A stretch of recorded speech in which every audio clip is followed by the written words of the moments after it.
Broadcast Media. Don't forget to download the UBM app should you want to take us everywhere with you.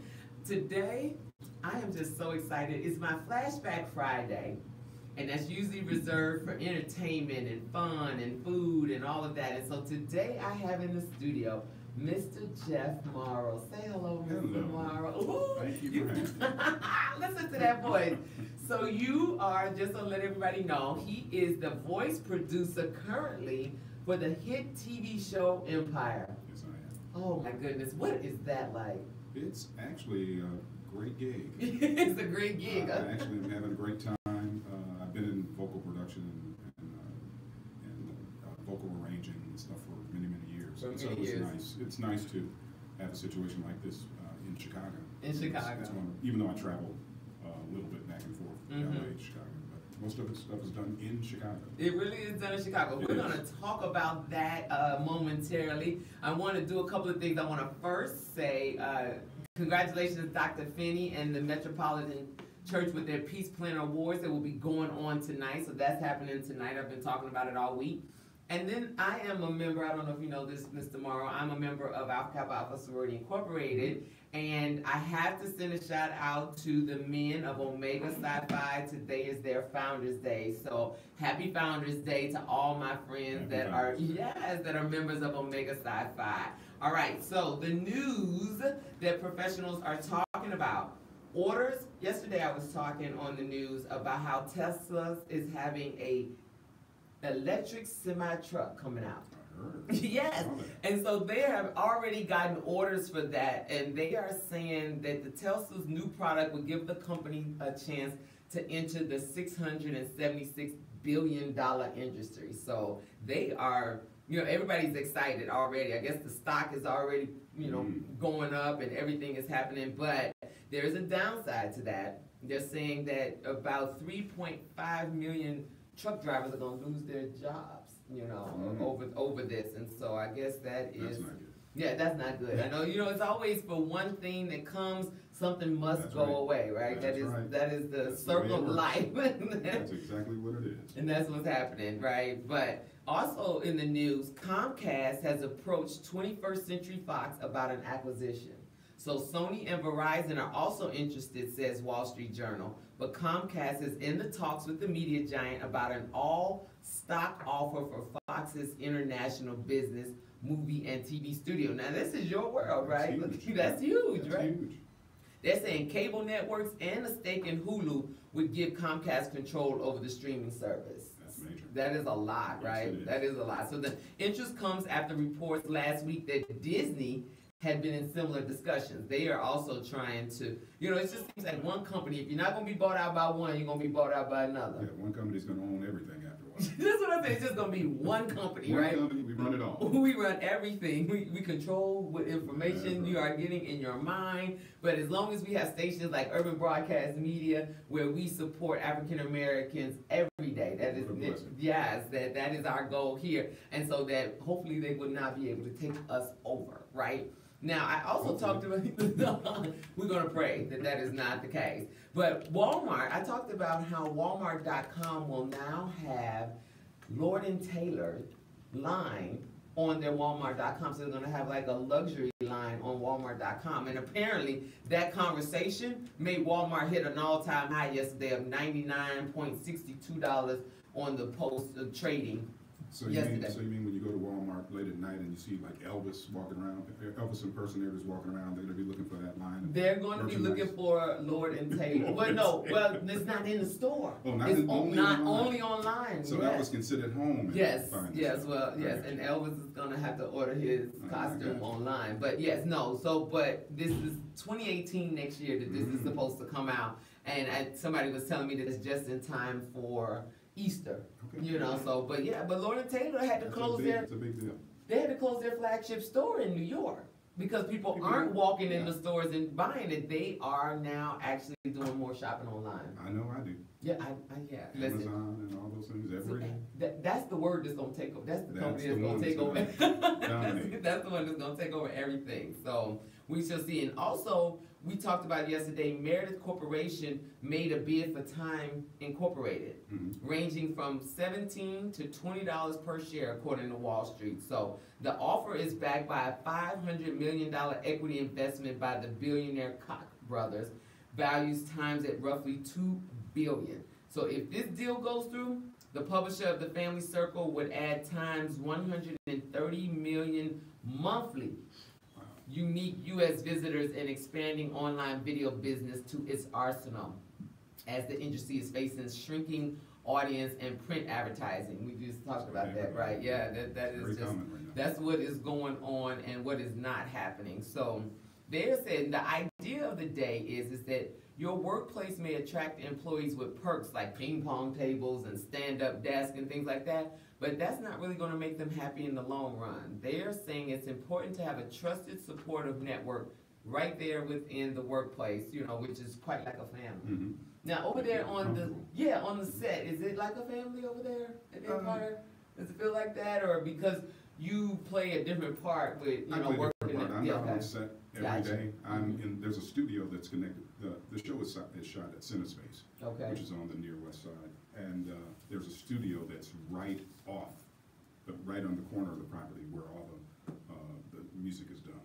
And so I'm there most of the time, but I do walk around the block and I go on set. Usually when there's a song, something that I've worked on, and I just want to kind of watch them perform it and see how it goes and make sure the sync is right. Or if I'm doing something on the show, a lot of times I'm a hand double for.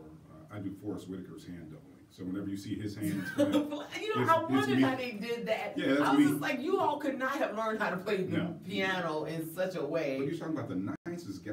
I had to sit with him in his hotel room and kind of work on him. How he should move, and pretend like he's doing. So he's just, I mean, just. Yeah, well, he is a perfectionist, I would say, when it comes down to doing his business. Absolutely. I mean, because when he played Idi Amin, man, I was just like, you sure that's not him? Yeah, he's unbelievable. But little things like that. So that's when I go down every now and then and kind of watch. And everybody is wonderful. They speak and they're very nice. And it seems like a family. It seems like a family when they are hanging out. But it was, you know, when behind the scenes and behind the sets is not good, because then that's when you say, oh, she can't be on the set while he's doing that scene. So-and-so's not talking to so-and-so. But I have never seen anything You haven't seen that? No. Well, that's great, because we love Empire, you know, and it's a great show. And it's all about music, so it would seem like you are playing a really, really big part, though, into what that means. Music is a big part of that show. Even though it wasn't on Wednesday night, there was only 2 songs in the show. Yeah, and I produced one of the 2. Okay, so that's what I was going.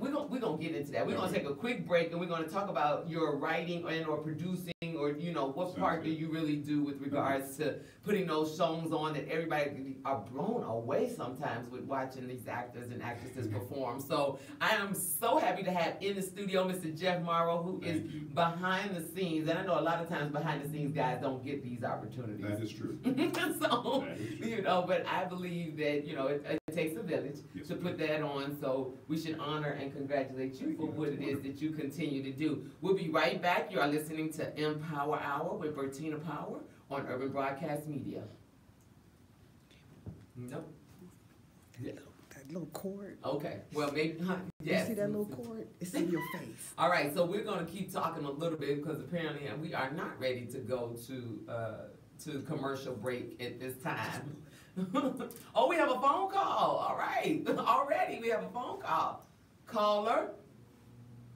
Hello. Hi there. Hi there, Miss King. How are you? Oh, you're so sweet.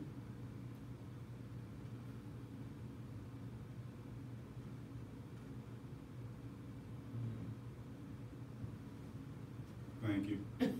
Thank you for I play my part, but thank you so much.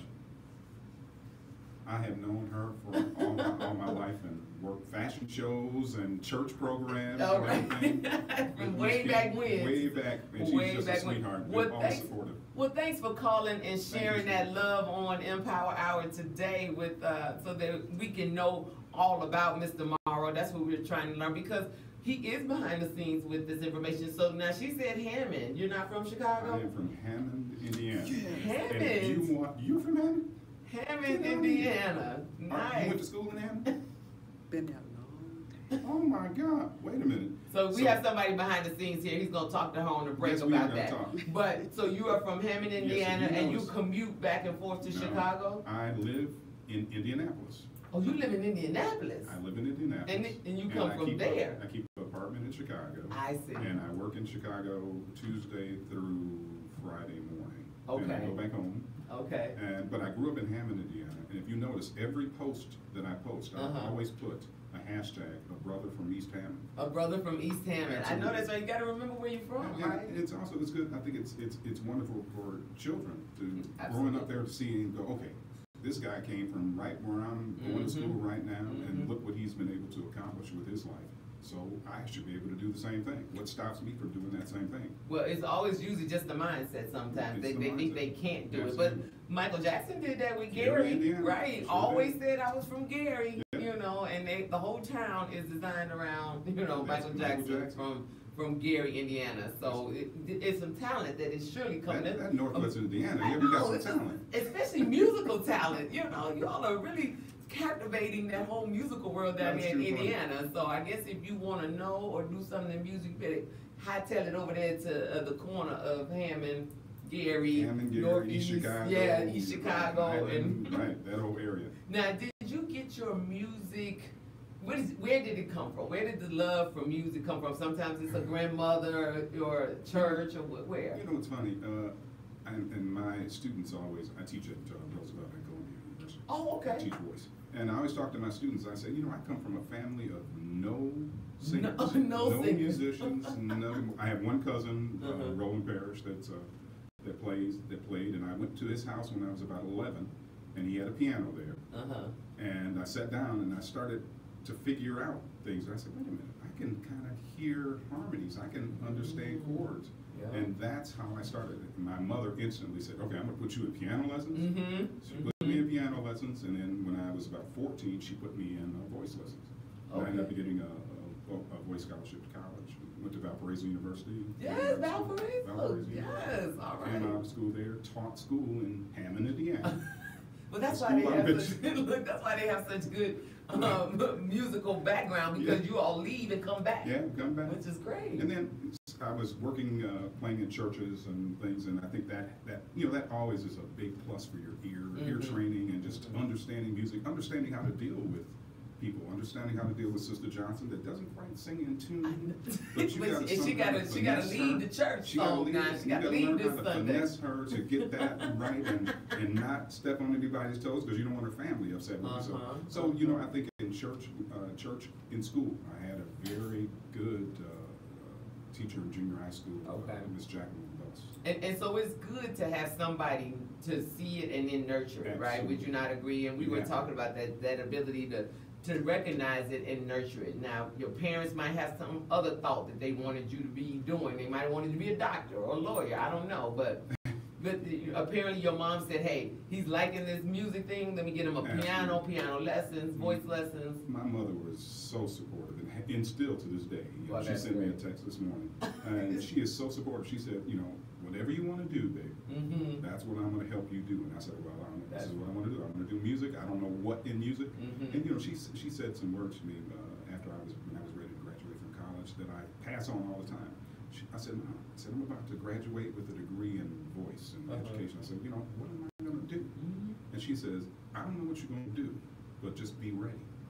Be ready. And be your best at whatever it is. I took that as taking every opportunity I could find to involve myself in projects, bands, live performances, recording sessions, and all that background prepared me for all the stuff that I've done over the last 4 years. Right. So, you know, a friend of mine always teases, and you know that movie Slumdog Millionaire? Oh, yeah. Right. It's like all these pieces that you've been doing got him ready for those questions on that show, right? You know, it was like it all comes together at some point in time. And so I you know, you said that you were doing voiceovers, or you were voice training. So now you've done commercials? Tell me about that. I've done thousands. Thousands. I started doing commercials in 1980 when I came out of college in 78. And I was working in a band in a club in northwestern Indiana. And a guy came in and said, "Do you ever think about doing commercials? You have a great voice for it." Yes, and it turns out, thank you. It turns out he was a producer in Chicago. He's brought me in, and that started my career. And but see, what if you'd have said, "No, I don't think so," right? You know, because right. that, people do that. That comment that your mom said was just say, "Go with where it's taking you." Absolutely. So you know, he brought me in, and I started singing on commercials in 1980. That's like the jingles, right? That's what they call jingles. It was huge. Okay. I would work 5 sessions a day, every day. Yeah. And then, because it was a new medium then, TV and coming off of radio and really commercializing. It wasn't that old. Come on now. I know, right? The 70s, 1955. No, it wasn't that old. But TV and cable came about. Cable. Yes, that's what it was. So it was more than just 2, 7, 5, and 9. That's right. Yes. Okay. And what happened was, as I was singing on commercials, people would say, "You know, you have a really cool speaking voice. You ever think about doing voiceovers?" And I went, "No, I never thought about that."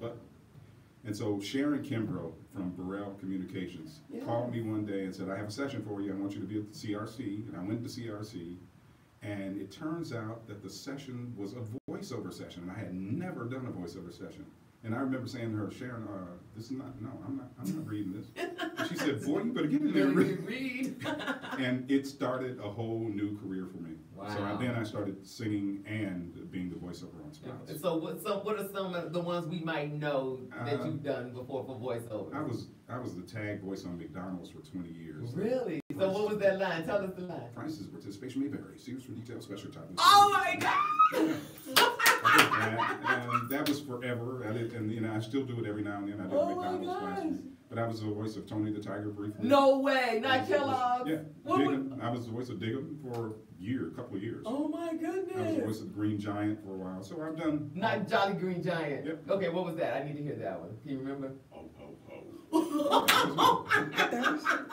a while. That is you. And a lot of those things, they move as ad agencies change. They move around and they move to different people. You know, I've had the pleasure of doing those VeggieTales. I was the voice of Palmy on VeggieTales. Oh my goodness. So I've done a lot of things, but I've done just tons of singing on McDonald's, Kellogg's, Sears, Toyota, Ford, and I've done those for. Those are the big wigs. Those are some big companies. Yeah, Chicago was cranking. We had all kinds. And you were doing it right here in Chicago, not LA, not New York, right here in Chicago. Wow. Chicago was doing it. Awesome. And that kind of, when cable really got big, that kind of whole business, and there was a big SAG strike, Screen Actors Guild strike. Right. And then after that, things kind of went down a little bit in Chicago. Okay. And so, then I would go back to my mother's words. I don't know what you're going to do, but be ready. Be ready. And something, as one door would close, I would always notice that another door would just automatically open up. And that's nothing but God. Right, because it's probably destined to close just so that you can make sure you get in that door. Because if you'd have walked through this one, you'd have had a different outcome. Absolutely. I had a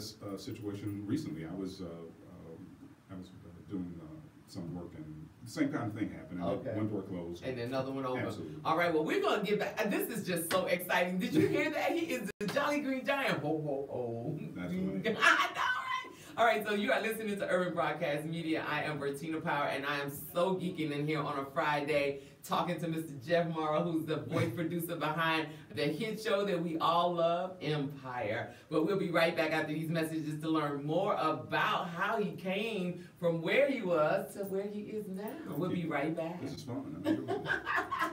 Okay, you know what? I'm not supposed to be geeking like this.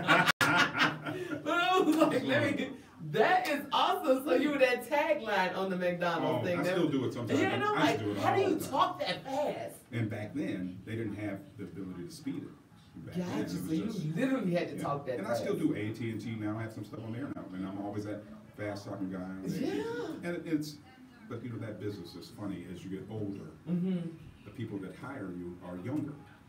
And they want to hire the younger ones. Their contemporaries. So it's interesting. Well, this is awesome.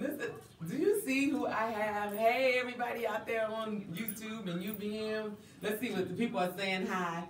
George is saying hi. I don't know some of these people. These must be your friends. Luciana Duxworth. Philip, hey Philip Beckman, hey Rachel, hey Daphne. My wife. Hey, Miss Morrow. She said, I see you. And Daphne, Daryl, and Michelle, Pam, my sister. Hey Cam. That's nice. She's watching Tamiko. Yeah, some of these of them are like, they join me every day. That is so good. That's pretty cool. I thank y'all for It's a great setup. listening. Like this. Yeah, you know what? I was a guest here first. And that's how you got the job? I came in and I just was like, I like this. I said, y'all gonna give me my own show one day. And that did it. No, that did not that time. Then I got back. I came back and did another show for like 5 minutes. And when I walked out here, I said, you know what, y'all gonna keep asking me. Y'all might as well just give me my own show. And that, okay, that's Now, all right. that day, That did it. that did it. Wonderful. But I have done no training. Now, are you from Chicago? I'm born and raised from Chicago. Okay. I'm on the southwest side. Where do you go to school? Lindblom. Oh, Lindblom. Beasley and then Lindblom. Okay. So, and then I graduated, I went to Hampton in Virginia. Oh, okay. So my Very degree is good. in Great accounting. school. That's just how this arena. You know, most people take journalism or Exactly. TV and production and music. I just sort of, like you said, I walked through the door. Fell and into just, it. Yes. Because that's what happened to me. I just stumbled into the business. Are we coming back to me? Yes.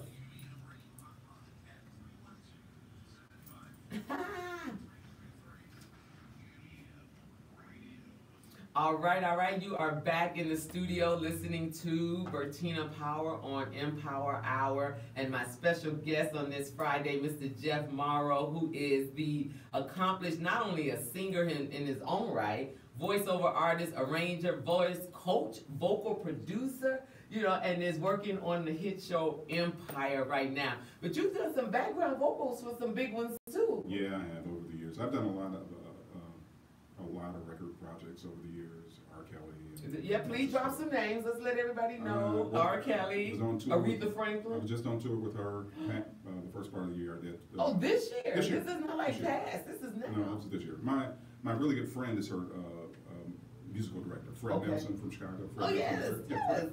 And he asked us to come on, so I brought my group of singers on, and we did that. You did that on tour? Yeah, she was one. Nice. He's amazing to work with. You know, Yes. one of the most talented musicians I've ever met in my life. That is awesome. And then what about Ramsey Lewis, which is another I sang on several of his favorite albums. here? Yeah, Yes, he's Chicago. a favorite. Yes. And now, did I hear through the grapevine you worked with some of the individuals that have either been on The Voice or on I've had students on American Idol, American Idol, and The yes. Voice, and The Voice, and Glee, the Glee. Oh, yes, yeah, the Glee show, the show that they yeah, sing, I've had yes. several students and I have some that are coming up on Okay. upcoming seasons. And I've been really blessed. I have some great students. You know, the music programs at Roosevelt University and Columbia College in Chicago are excellent at preparing students for this type that of arena. That arena, exactly. That is arena, because it is. You have to be prepared for that, do you Yes, not? you do. Because so much will start coming at you so fast, especially if you're recognized. Like I think about, I see Ruben Stewart. Stuttered, yeah. Stuttered was a part of. You worked with him. Yeah, I worked on a project. doing projects with R. Kelly, who was amazing to work for, and I worked for him for many years. Okay. A lot of times we would do projects, and then after that project was done, it would go to another artist. So Gotcha. through that way, I would end up You would be moving with the project. moving with the project. So you worked with R. Kelly, another Chicago homegrown favorite. Yep, amazing talent. Yes. Amazing talent. So Great so artist. even though we see the end product here on our side, the consumer, they have coaches like you, obviously. Well, he really doesn't need. He really doesn't need a coach. He's just insanely talented. Okay, okay. It's just it was amazing work, and I would do a lot of arranging on his I see. songs like "The World's Greatest" and things that had a big choir things on it. Those are the things that the one that they have like an orchestra type thing. Yeah, and right? big voice things. Those are things I would do. 'Cause he's so good. He just do a lot of his own background vocals on several things. Where it would just be him. But when there were additional voices, then I would do. Then you would do the digital. Now you also through this process made your way into the film, like on the other side of the camera, right? Well, it's funny. It's funny the way I got started and connected with Empire was they were looking for someone in Chicago that could produce vocals. Okay. And Jesse Smollett picked me to come in and do a song that he was doing in season 2, which was called Hemingway. Okay. It's on this CD project. It's on the CD. It never really aired on the show, just a little bit. But in season 2, there was an episode where me and my singers are in his apartment. He had just been shot and he was in the wheelchair. Yeah, he was working with the singers. So I was the guy he was talking to. He was like, "Hey Jeff," and so that was my entrance, that was your entree into the show. So after that, in season 3, I got a call and they wanted me to come on as a vocal producer. As the vocal producer, and just like that, that door opened. That door opened, said, right? And be prepared. Be prepared, because you never know what it's going to be. And you know, that's another one of those things they say: stay ready. You don't have to get ready, right? You know, I said that same thing to one of my students the other day, who was trying to prepare for college auditions. And I said, "When's the last time you practiced it?" "Well, you know, I've been busy." I was like, "So what happens if the audition, they call you to come in and audition next week?" I said, "You have to stay ready." Stay ready, that is exactly, and you don't have to get ready. You don't have to. You don't have to get ready. I know that's right. So now I've also heard that through all of this, you have had some personal life transformations. You've done some weight loss through a program. Yeah, is that healthy living? My father passed a few years ago, and he had diabetes and a couple of things. You know, I wanted to be. It just made me more aware of where I needed to be with myself. And some of those, you know, some of those great things that we ate growing up all the time, I started going, you know, I can't have mashed potatoes and gravy and all this stuff that I enjoy all the time. So what I did was, I started reading the South Beach Diet. Oh yes. And so I started from, February. It would be 3 years that I've been doing. Oh my goodness. Yeah, and I started it, and that first 3 weeks. Well, you know what? Isn't that like 14 days they say, you know, a habit will become. God. Yeah, it takes a while to get this. So once you make over that mark. After you get past the first 2 or 3 weeks, then it's not that bad. And now I do it, and I don't even think about it. Right. I mean, it's a true habit. It's a habit. And my wife laughs at me because I'll take, you know, a sandwich or something, throw away the bread and just eat the middle part. Or, you know, I'll go someplace and get something with no potatoes, no rice. I just cut out a lot of the starches out. Right, cut it out. Yeah, and you know, it's just, you know, we're all addicted to sugar in this society, so it's very hard. Listen, you know, Dr. Finney was just on, and he was talking about that sugar tax, you know, and that issue, but nobody wants to really say how bad that situation is, right? You know, because it's tough. Before your sugar, if you got it, when you start talking about like your parents, my parents, and grandparents, they got sugar. It was like literally like a granule of sugar and putting it in something. It was not already in everything. It's in everything. It's the stuff we don't even imagine. So you know, I basically just said, okay, I gotta cut this sugar, and it works really well for me. Okay. And that's the other key. Find what works well for you, right? Because you've got a busy lifestyle too now. You're traveling, so you might not have the ability to have, you know, home cooked meal. I heard you say, what, you're here Tuesday through Friday in Chicago? Tuesday through Friday morning. So Miss Morrow is cooking for who? Does she pack you up a whole bunch of food and sometimes she does. Sometimes she'll pack me up little containers and I'll put it here. But I've also learned how to, when I order food here or I cook here, I'll make things that are low carb. Right. So you have to learn how to redo some things. And you have to read everything. Right. You have to read all labels and what's in this. And so, and so now it's just, it's really a habit. It's really a habit. So really 3 years. 3 years. Do you mind me asking how much weight in 3 years? I lost 70 pounds. 70 and pounds. I might have gained 10 back when I started adding little bits of carbs. And now I'm on a mission to go back. Down to 10. So I've really started bare bones with the carbs again. Right, and so like you said, that works for you. That works for you, right? Because see, I cut out all the meat and I only eat seafood. And so then, you know, for most people try to figure out like, well, how did you do that? Well, I'm 20 years now with that, and I know I did that like right out of college. You don't even think about it now. I don't even think about it now. So what's a typical meal? Well, I don't have to have meat at every meal. So I might have, like breakfast, I still do a little bit of my carbs. I try to do them earlier in the day, so I might have. You do watch the carbs. Yeah, I do. Right, I do watch them. Right, I do watch the bread and all of that. But I think mine is mostly because it's a little. Now you're gonna turn the interview over on me. I'm good. I was like, wait a minute. Switch it right around. You cannot be interviewing me. This is my show. See, she didn't even know I did that. Yeah, I did. I was like, I just turn it. Wait a minute, I was just like, you cannot be talking about me. We are not talking about me. That was good. But you got to finish now. So you started, and there are people on the edge of their seats. They want to know. Right. So it was. How did she do it? Right. It was a mindset that I did just do it, and then it was done. And then now it becomes, like you said, very hard to go back to it. So I had a chef in here the other day, and he was making this. I saw that. Yes, it was smelling so good, and I was like, that's turkey, you know. And I was just like, I don't even know what fried turkey tastes like, because that's a new thing that has come about. And I was just like, no, I don't know what that tastes like, because 20 years ago they weren't deep frying turkeys like that, and so I don't know. But it is, he told me, he was like, well, we can make this with crab meat. And I was like, yeah, that's what we need to do then, right? And so same thing like you, begin to switch it up, find another option, choose. And this is a choice I've made. No real reason, I had a reason initially behind it, but I can't even consider eating a chicken leg or does it gross you out, the thought of it?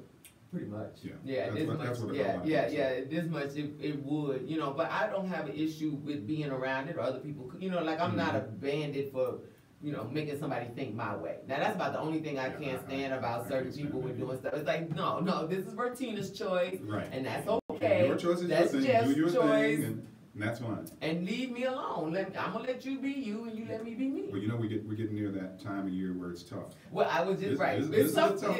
It's tough. But they always have turkey. Nobody's gonna have grilled salmon unless they know I'm coming to eat. I love grilled salmon. Yeah, isn't it? Now, so Thanksgiving I'll have a little bit of macaroni and cheese, maybe a little bit. It's supposed to be no bigger than the palm of your hand anyway. And I'll have a little bit of stuffing, but mainly it's going to be greens, green beans, turkey or ham or whatever it is. So I do a lot of meat. You do a lot of meat. Okay. Right. Well, see, I don't know that I could work that Southeast diet, because I'm only eating one type of meat, but I know that one has it's heavy protein. It's heavy protein thing. So, but again, it works for you. And 70 pounds in 3 years, right now you're just methodical with it. You just slow but sure, like a turtle, I don't even right? have to think about it. Right. And sometimes you start to veer a little bit.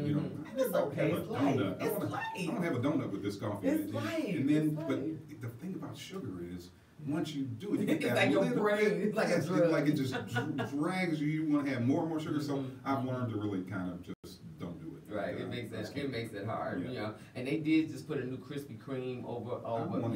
I know it. When you said it, you started the donut question. So I had one today. That's why I'm mentioning it. You got a Krispy Kreme? I had a Krispy. I broke down. I had a Krispy Kreme today. I did. Now, do you exercise a lot? Yeah, I exercise. Okay. In this time of year, my schedule has been. That's what I'm thinking about, is your schedule, and how are you putting all this together? Well, I'm getting back to the point now where I'm going to have to get back up at 5:30. My wife gets up early, and so I just have to kind of get with her. She gets up and works at 5 before she goes to work. Gotcha. She's that person.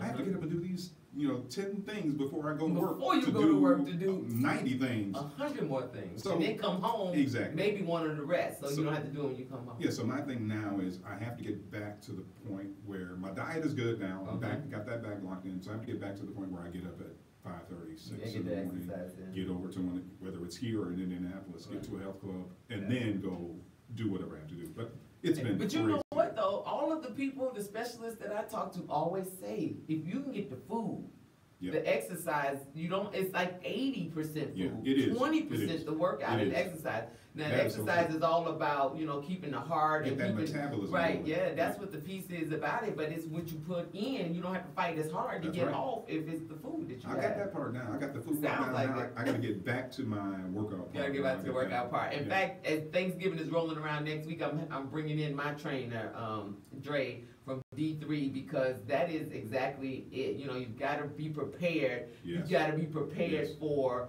this Thanksgiving and these things that are going to be in front of you, and you're going to be ready to. And I'm going to use this week coming up to get back to working out every day, to get my body back used to it. And I've been doing usually 2-3 days a week now, but I got to get back to 4.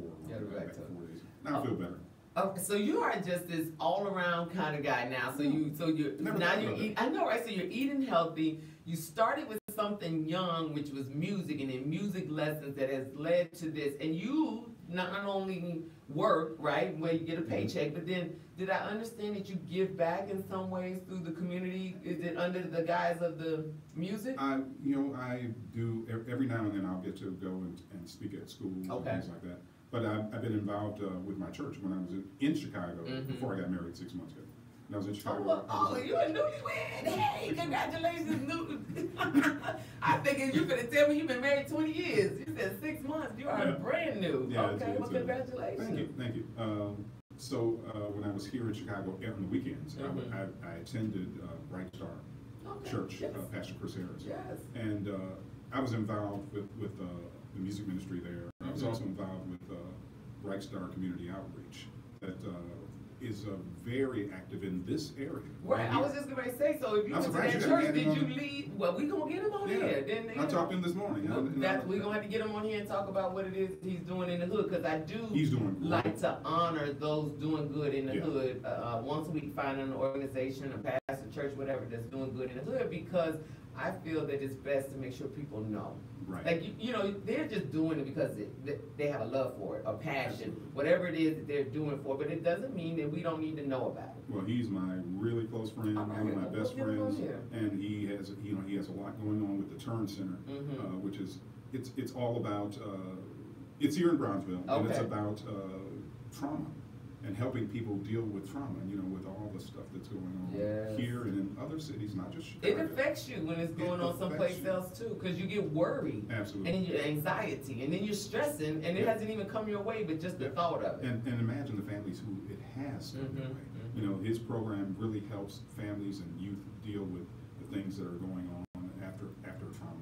After the trauma. So, you know, I think he'd be a great guest to have on. Oh, well, listen, this is exactly how this thing works. See, you get on, somebody gave me your name, you're giving me somebody else's name, and that is how I'm looking to just grow this opportunity, because, again, like I've shared with you on the commercial break, I was just a guest here. And then so you mean I could have my own show? Hey, I don't know. You probably could, because with that voice, you could be in here starting to do voiceovers. What's all this? They like, come on to the Urban Broadcast Media. You know, he has to do a show either on Tuesday through Friday. What will my show be about? Well, I don't know. We'll figure it out. That's funny. I'm enjoying this. I gotta come in just to hang out, laugh. Listen, more than not, you can come on here and be my sidekick, co-host. Yes, you could be my co-host, not a sidekick. I got the producers out the booth now. Entertainment. Yes, we can talk about entertainment. You know, she has another personality too. Oh, she does? That she didn't share. Oh. I'm gonna let her get into the little BBB. Oh my goodness. She got a voice that transforms and everything else. Now I didn't tell so she'd have told on me now. So I'm curious. All right, so first of all, my voice, I lighten it now because I smile so much on the show and I'm having a good time. But most of the time I've been confused to have a man's voice. That's what I went on Steve Harvey and talked about. I was like, Steve, he told me I'm a man, you know, and he was just like, well, it's pretty deep, but, you know, maybe you could be the voiceovers and stuff. And so then an opportunity came where somebody said, you know what, I got an in-house studio. Come do, you know, a demo tape. I'll do it for free, you know. And so he was like, now, all these are nice, but I'm going to need you to bring that voice. And I was like, what voice? He was like, that voice. The lower voice. This is Bertina Power. You are listening to. I see what you're so we're going to get you.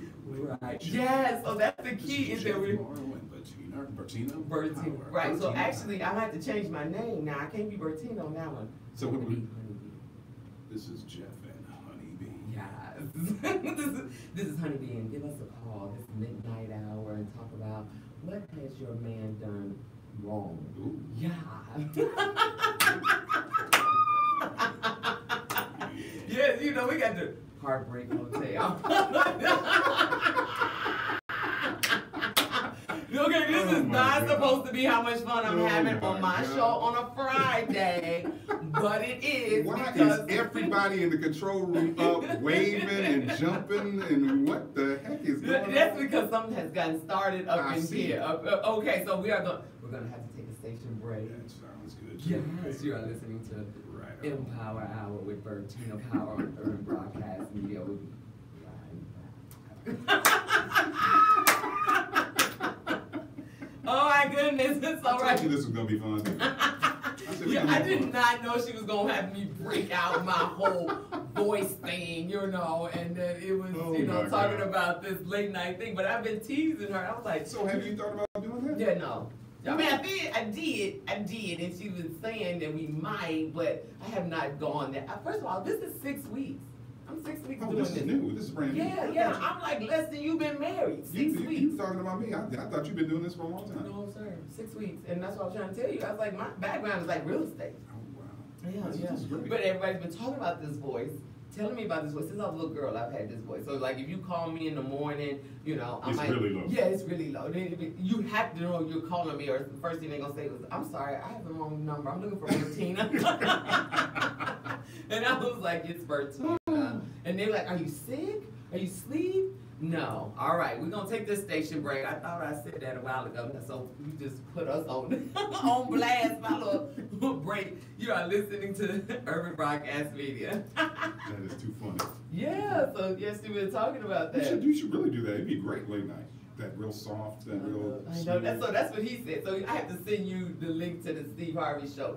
He called it the 1-900 number. He was like, I said, so Steve, what can I do with this voice? He was like, you know what you need? You need a 1-900 number. The whole audience fell out laughing. Funny. And I was that like, wait a minute, you know my response. So how much can I charge for that? How much can I make on that 1-900? And he said, you can charge whatever you want. He said, because you Ray. I was like, Ray? He said, yeah. Men and women can call your 900 voice. He goes, yeah, the man calling, you be like, yeah, baby, this Bertina. He said, no, when the woman calls, he's like, I'm lonely. You be like, yeah, me too. And so I was just like, okay. So he started. He said, but no, for real. Have you thought about voiceovers? And I said, everybody keeps saying it. Hey, but she said, my man got 10 jobs. Yes. I know that's right, Miss Anita. Working. But it sounds like you doing them things too. So hey, she's power couple. I should have had her on. Next time we bring her on, so we're gonna have power couples My on. wife is no joke. She's no joke. She is no joke. She is getting it together. So, but yeah, so on this show with Steve Harvey, so we started going back and forth, and he says, you ought to think about voiceovers. And he said, well, make the tape. I said, well, what am I gonna do with the tape? You get it to I was like, can I bring it back to you? And he was like, oh, you serious? I said, you get it to an agent. Yeah, well, to an agent, that agent opens up everything else. Yeah, I haven't done any of that. But I was teasing, like, don't be telling me to make a tape, what you gonna do with the tape, right? So we're going back and forth. And so such a great time. You know, normally you do don't forget the download, the Urban Broadcast Media. Right. So just, do your I know, right? You threw us off with this whole little honeybee thing and everything. Wait. You're killing me. You decided to put the voice down. Well, I didn't have to do it today. I didn't have to do it today with Jeff, and then he ended up getting mad at me. Didn't I turn it? But this man interview me. You never know if you know what? I'm calling Bertina. She got that exact same thing. You never. And listen, now Jeff knows, right? They're gonna be like, we need a soldier's voice. He be like, I got the girl. I got the girl. Really? We're gonna have to get you my little demo tape. I don't know. It was an amateur night in the Apollo, you know, but Rob Diggy, you know Rob Diggy? He does a lot of composing. He does some stuff in some movies. Yeah, that's his stage name. What's his real name? What is Rob's last I name? know about his real name. You might. Rob, if you watching me, you better get it to me so I can hook you up with Jeff Morrow over here. But he does scores and stuff. And he's a series. He's the one who offered me to come in the studio, in his in-home studio, and do the tape. Okay. I was like, are you trying to put me in the refrigerator and kill me? I don't know you. You right. But, you know, people do nice things, and you ain't ready for the niceness. Yeah, you gotta watch out. Yeah, you gotta watch out. You never know what you're walking into. But it was all true. It was nice. All right. We are back in the studio. This man is trying to take over my show. Oh, no, he is interviewing me. I'm just saying. He is making me pull out my honeybee voice that I was not ready to share that with the world. Yeah, that was. It was like, yeah, this is honeybee. Anyway, so we are moving on to talk about Mr. Jeff Morrow and what it is that he's doing. So we want to now delve in just a little bit about what it's like on the set and what it is that you're doing. So we were talking about, you know, how you got here and the service that you continue to do with others. And did you stay right in this neighborhood? Did you say you were living over here in Bronzeville? Yeah, I had a house on 49th and King. Oh, but I live in Hyde Park now. Okay, so the apartment, I live in Indianapolis, but my office is in Hyde Park. All right, so 4 days out the week you are up here in Chicago. All right, so and that newlywed wife, she knew this when she got into this. Oh, absolutely. But you know, it's actually, we are both very busy. So it works out really, it works out great, you know, when we get together, we enjoy our time together. I know that's right. But you know, when we're apart, we're both working, and I'm focused on what I'm doing. She's focused on what she's doing. She has a lot on her plate. She has a lot of responsibilities. But then you know, and I talk about this. Like I'm not anybody's relationship coach of any kind, but I always say that everybody says communication, and it's more than just communication. It's expectations. Absolutely. Because it's when expectations aren't met that one gets disappointed, upset, and then all of that is when it causes this downfall that begins the end of the beginning of it. But if you understand, so she knows I'm going to work, and honey, I'm not going to be sitting here texting you all day and answering the phone calls. You know where I am, you know what I'm doing, and she's thinking the same thing. Like, honey, don't be calling me all day.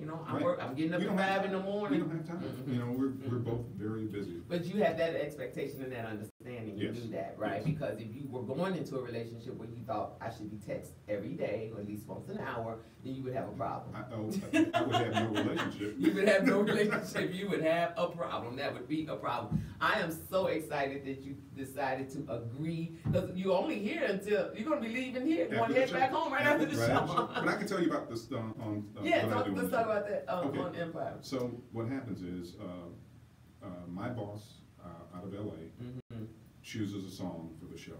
Okay. It's then submitted to the writers, and the writers agree on what the song is going to be. Okay. And they determine which character on the show is singing the song. Yeah. They send it out to me. They send it out to the character on the show. Then the character comes into the studio with me. Oh. Hey Jeff, how you doing? Okay. All right, how you doing, Jesse? Hakeem, whoever it is. Yes. Or whoever it is.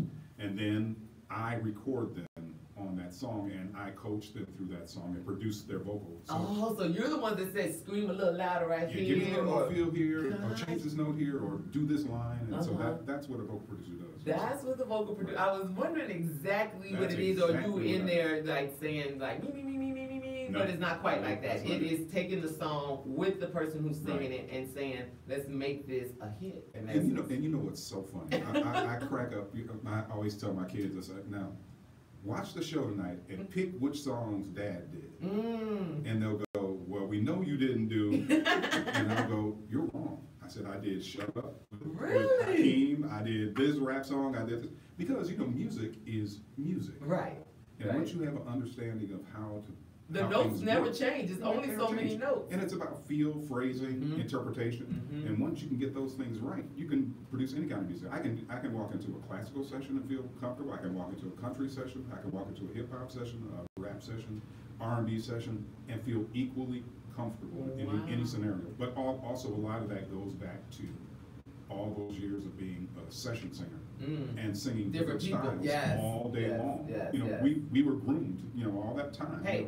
Different things. Be ready so you don't have to get ready. That's what Quincy Marshall told my mom. My mama Quincy Marshall said, be ready no matter what it is, and so I'm ready. So you're ready. Now, so do you teach right now? Can people reach out to you and take a class or I teach one-on-one vocal coaching sessions at Roosevelt University and Columbia College. If I'm a student? I do private students occasionally. You do private, okay. But I teach about 40 vocal lessons a week. Wow. In between doing the Empire stuff. So yours is really planned out. And, there is no voiceover stuff. And so, Your voiceover, doing voiceover stuff, and helping? I get up every morning and do voiceover work. And see, that's the thing about voiceovers. You can do it right in, you have a studio inside? I have a studio here at my place in Hyde Park. I have a studio at home. Okay. And I get up in the morning and I have promo clients that send me stuff. I do some, rather large churches here in the area. I cannot believe you are Tiger from Kellogg. I did that many years ago. And Jolly Green Giant. Many years ago, but Jolly Green Giant. And so there's a lot you can do. Yes. And so that's why, I'm very supportive of whatever you want to try to do, because, there's a lot of possibilities. Yeah, and this is it's just all going so fast for me right now. I told you, I know you're quite shocked, 6 weeks doing this with this radio thing, but, so I'm shocked, I'm open, I'm blessed, I'm honored, and I thank you for whatever it is that is going to come out of this. But I just wanted the opportunity to let everybody know who is behind this great music on Empire that we love so much. Well, thank you. And then all of a sudden our kids and we singing those songs. What's great? I have really good bosses. The music supervisor on the show is Jim Beans. Jim Beans is from season 1. Okay. And Jim was behind a lot of the big hits. this. Gotcha. So he is the name you see on the screen when it says music supervisor Jim Beans, and his boss and my head boss is Simone Sheffield. She is the music coordinator for the show. She's the one that picks up. So then they pick it and they send it to you all, and it trickles down. You know, he does some of the big songs. He'll write and he'll come in and produce, but a lot of the other stuff, the big songs that I'll produce right here. Wow. Because the stars are here. Yeah, well, they're right. Well, they're here, and you're closer to and here. I'm right here. Yeah, you're right here. That's the way it works. That is awesome, and I'm so happy to have had this opportunity and fun. And I think you might have started something. We probably gonna have a Friday midnight show. What you talking about? Right there. We talking about the Heartbreak Hotel right here on broadcast. Okay. This is just too much for me. Anyway, I want to tell about what's going on this weekend. It's Friday. It's time for the weekend. A lot of events going on, a lot of good things, a lot of free. Some you have to pay for. We already noticed that the Met is coming. The Peace Planner Awards is tonight. I know you may still have a chance to get some tickets. They are $50 for the seats. In the regular and VIP is $107, right next door at 4100 South King Drive. But also the Harlem Fine Arts Show. Have you ever attended that? No, I have not. Well, that kicked off last night with a reception hosted by the North Shore Links Incorporated. But tonight, on Friday, is the VIP reception art sale that is being hosted by the Rotary Club of Chicago. But tomorrow, on Saturday, the 100 Black Men of Chicago, Jack and Jill of America, North Shore, Cook County Bar, all are supporting the actual event and the art auction and sale. And all of this is happening at the new Malcolm X College at 1900 West Jackson. You know, if you haven't been by there, that is one place to go by and see. It is an awesome place. But also, very importantly, that's happening tomorrow, Know Your Rights is being hosted by the Hoffman Estate chapter of the Links. And the purpose of this event is to inform our Black youth and adults on the rights they have when interacting with the police, because you know we have very important, or anyone in the criminal justice system for that matter, you know, an attorney, a judge, or whatever, because it goes down a bad road and then it's just, you know, it can end up in the wrong place and you had no intentions of it being there. But a panel of lawyers and law enforcement are going to lead the discussion. So you're going to be getting it right from the horse's mouth as to what it is that you should and should not be doing when interacting with these individuals, and it's free. So from 10 to 12 at Harper College in Palatine, Illinois. And so the host of this want to tell everybody the Cook County Bar, Chi Omega chapter of Alpha Kappa Alpha, Chi Alpha Omega chapter of Alpha Kappa Alpha, Harper College, and the Hoffman Estate Links are putting this event on, and you need to come so that you can, when you have to interact with them, because you might have to interact with them, you want to make sure that you know your rights. So get out and know your rights. It's not just for the youth, but the adult can also come and make sure that you can teach your children and let them know. I want to remind everybody that Hear My Voice is coming up with Mark Allen. He's going to be in here giving you his opinion about any and everything. But you are listening to Empower Hour on Urban Broadcast Media. Don't forget to watch us live on YouTube, Facebook, and don't forget to like me and follow me. I'm on Instagram, Twitter, and Snapchat. Now, she can't be playing my music without me giving my quote. So I give a quote. I give a quote at the end of every show. The purpose of life is not to be happy. It is to be useful, to be honorable, and to be compassionate. To have it make some difference that you have lived and lived well. No one has ever become poor by giving. Wonderful. And it sounds like that is what you do and continue to do, and that I hope that that's what I'm doing here by sharing who these individuals are that are behind the scenes and making such an impact on others. So I thank you for coming on and spending your time right before going home to your lovely new wife. Hi, Anita. Thanks for listening, everybody. This is Bertina Power, Empower Hour. We will see you back Monday at noon. Yes! Awesome, awesome, awesome. Now we have to take